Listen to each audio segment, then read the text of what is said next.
So yun, dating Aspen Motel dito sa Canlalay, no? Dito ako lumaki from 1987 hanggang 2010. So ngayon tatambay ako dito sa Binyan. Hindi naman ganun kadaming nagbago. Yun lang, nawala lang yung mga front yard. So ngayon commercial space na lahat. Ayan. Nakakamiss nga naman tumira sa Binyan. Lalo kung nag-iibong ka, masarap ditong pumuesto o dito maglaro dito kasi madaming mag-iibon sa Binyang, San Pedro, ayan, Santa Rosa, madami na rin, Kabuyaw. Pero nung araw, pag nag-iibong kami, so yung mga tiga-Kalamba, nadayo hanggang Binyan. Ibang iba panahon noon eh. Hindi ma-traffic, walang mga coordinator. Talagang kung gusto mong kumarera, pupunta ka doon sa club. So katulad namin, pupunta kami Caloocan, Parañaque, Muntinlupa, Calamba. Kung nasaan yung club, pupuntahan mo yon.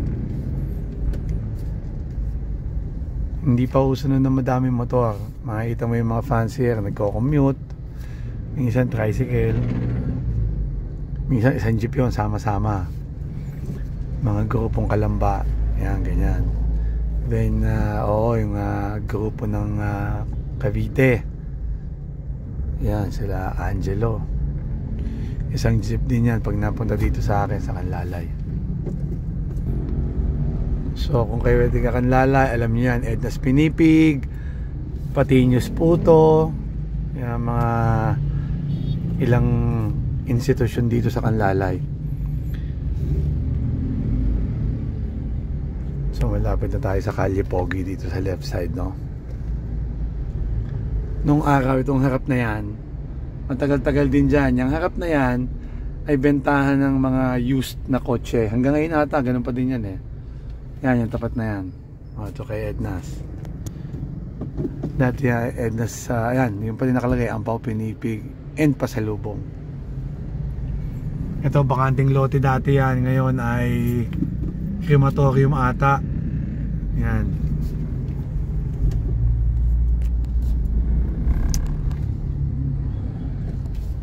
Memory Lane.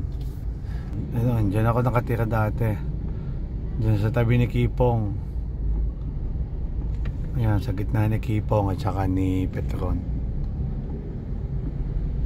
Dyan ang club dati ng Philippine Flyers Union dito sa Binyang. 2006 yung club na yon. Ayan, dyan sa gate na yun. Ayun, 160. Ayan, Petro, napakatagal na yan. So, eto na ang bagong Binyan.